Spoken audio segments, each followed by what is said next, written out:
اعوذ باللہ من الشیطان الرجیم بسم اللہ الرحمن الرحیم۔ پیارے بچوں السلام علیکم۔ جماعت 8ویں مضمون اردو۔ بچوں آج کا جو ہمارا سبق ہے اس کا نام ہے نوبل انعام کی کہانی۔ بچوں آپ اپنی کتاب کا صفحہ نمبر 30 نکالیں گے اور کتاب پر دیکھیں گے، یہی سبق آج ہمیں پڑھنا ہے۔ نوبل پرائز کے بارے میں آپ نے سنا ہوگا، آئیے اس انعام کے بارے میں آپ کو کچھ باتیں بتائیں۔ اس انعام کے جاری کرنے والے ڈاکٹر الفریڈ نوبل تھے۔ انہی کے نام پر یہ انعام نوبل پرائز کہلاتا ہے، جو دنیا کا سب سے بڑا اعزاز ہے۔ نوبل پرائز ہر سال امن، ادب، فزکس، کیمسٹری، ادویات اور اقتصادیات میں نمایاں کارناموں پر دیے جاتے ہیں۔ جو لوگ ادب میں کوئی بہت ہی اہم کتاب لکھتے ہیں، سائنس یا اقتصادیات کے میدان میں کوئی نمایاں کام کرتے ہیں، یا دنیا میں امن و امان قائم کرنے کے سلسلے میں کوئی بڑی خدمت انجام دیتے ہیں، وہ نوبل انعام کے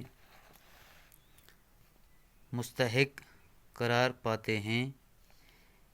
اس انعام کی خصوصیت یہ ہے کہ یہ دنیا کے کسی بھی شخص کو بھی بلا امتیاز رنگ و نسل مل سکتا ہے۔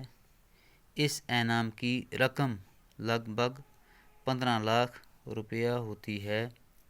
متعدد ہندوستانیوں نے یہ انعام حاصل کیا ہے۔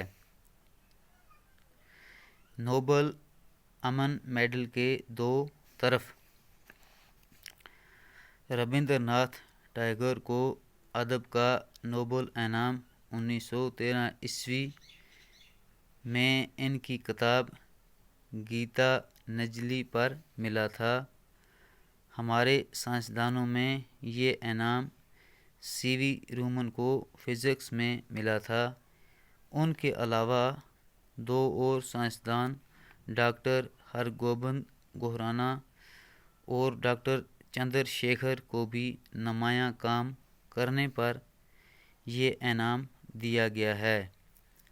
یہ دونوں ایک عرصے سے امریکہ میں رہ رہے ہیں اور وہیں کی یونیورسٹیوں میں کام کرتے ہیں۔ مدر ٹریسا، جنہوں نے ہندوستان میں معذور بچوں اور کوڑے کے مریضوں کی خدمت کے لیے اپنی زندگی وقف کی تھی، ان کو بھی نوبل پرائز دیا گیا۔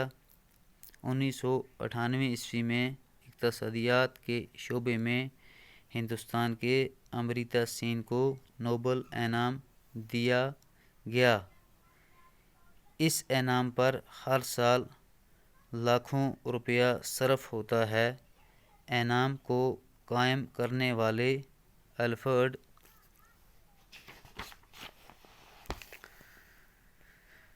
نوبل سویڈن کے رہنے والے تھے۔ ان کی پیدائش سویڈن کی راجدھانی اسٹاک ہوم میں 21 اکتوبر 1833 عیسوی کو ہوئی۔ 1896 عیسوی میں 63 سال کی عمر میں ان کا انتقال ہو گیا۔ الفریڈ نوبل کے والد ایک تاجر تھے، جو الفریڈ کی پیدائش کے وقت دیوالیہ ہو گئے تھے۔